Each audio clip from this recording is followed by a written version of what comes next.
Hello, and if you just found me, you're listening to my first movie review here on YouTube for the podcast I'm doing on movie reviews. My name is Brad Wiswall, and today I'm going to review Sonic the Hedgehog. That's currently on Amazon Prime as of this date that is showing up here. I have it on the 22nd of February 2021. If you like what you're hearing and like what you're hearing from this review, give me a thumbs up, subscribe for more, and let's get right into everything here. Sonic the Hedgehog from 2020 was directed by Jeff Fowler, whose previous credits are from a short and from being in an animation department credits. It was written by Pat Casey and Josh Miller, and it stars Ben Schwartz as the voice of Sonic, Jim Carrey as Dr. Robotnik, and James Marsden as Sonic's little buddy.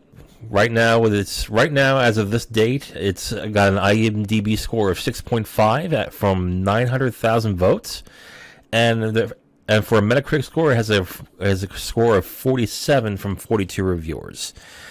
As you can see, this is Sonic the Hedgehog. It is a video game movie, and those types of movies usually are not very good. And for Sonic, it's actually a lot better than most, but that's not saying much. We're looking at some of the best movies that are based off of video games, being Detective Pikachu, Resident Evil, Mortal Kombat, and Sonic is up there as one of them, as one of the better types, not some of the really bad ones like the Super Mario Brothers movie or Street Fighter.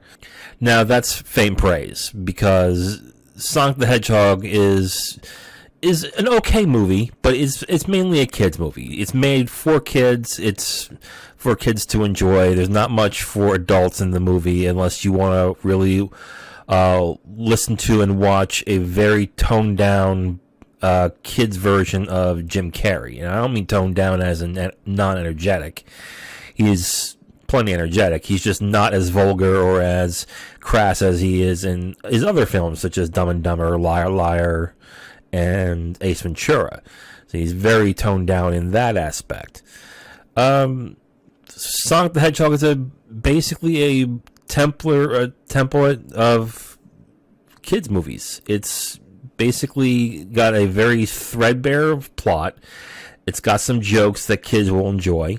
It's got some stunts that kids will enjoy, and that's about it. I see most parents being bored by this movie or chuckling here and there by some of the things Jim Carrey does. So if you're not watching this with kids and you're not watching it because you're not a huge Jim Carrey fan, I don't see more of a reason to watch this unless you're a diehard Sonic fan. And even then, I don't see you enjoying it that much. You may enjoy it somewhat, but I don't see it being something that's going to keep your attention for long, which is okay since it's only about an hour and 30 minutes long. And the hour and 30 minutes goes by pretty quick. It's not a painfully bad movie. It's actually okay. I think the IMDb score of 6.5 is probably around where it should be. Not bad. It's average. It's a little above average. It's not bad, but it could be a lot better. It's no Shrek. It's no Pixar film. It's a standard kids film. So, like I said, if you're looking to watch this without kids, you may be sitting there wondering why you're watching it after the first 30 minutes when the corny jokes come up. Moving on, we'll go through performances. Like I said, Jim Carrey is basically stealing the show throughout the entire movie, but he really gives a PG kids quality kind of performance in the movie where, yeah, it's Jim Carrey, but it's a very toned down, very not as funny Jim Carrey as you might be used to, especially if you are looking at some of his classics, which I think for now is what Jim Carrey is right now. He's just something that he plays the greatest hits, and this one is very much I'll play a toned down version of the greatest hits of his better films on this.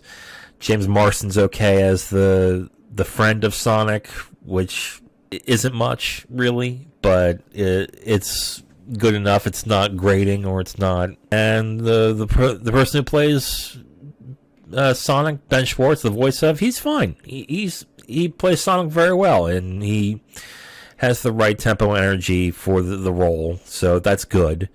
Other than that, really, if it wasn't for the fact that it was based on a video game, I wouldn't have really had much of an inkling to watch this. And now that I have seen the whole movie, I kind of wish I watched something else. But I'm not. Sonic the Hedgehog is not something I would watch by myself to get a laugh or to get some enjoyment. It's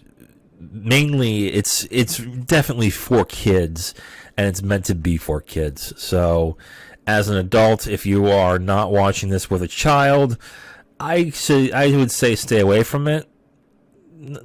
Or if you're a Sonic the Hedgehog fan, go ahead, give it a shot. It's not great, but it's good. It's passable, as I would put it. After this, now with every review, I like to do some trivia, and they'll tell you a little more about the film. And we'll start with Sonic the Hedgehog here. One of the more interesting things about the film is that the look of Sonic is a lot different than what it was originally supposed to be.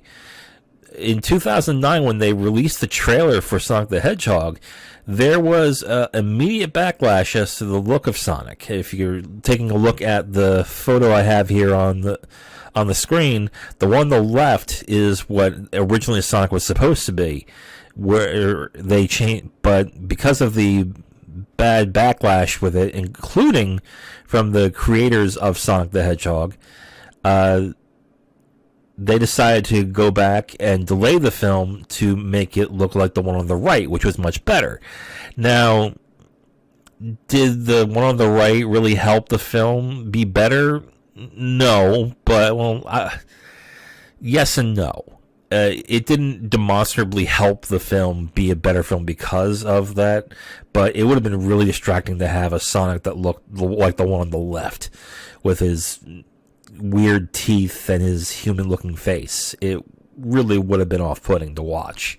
Another thing to note on here is that a lot of Jim Carrey's dialogue and his dance sequence in the film, he has a dance sequence, is completely improvised, which, well, it's not completely, but it's most, if not all of it, is improvised from Jim Carrey. They gave him a lot of leeway to do whatever he wanted in the film, and it shows because the performance it's okay, but it does have the feeling of just having someone who needs to be reined in and has to be put into control at some point, and none of that was happening with Jim Carrey in this movie. So put that into mind. And also, finally, even with all the controversy and it being an average film at best, it was a largely successful movie. It made a good amount of money in the box office, and there's a sequel that is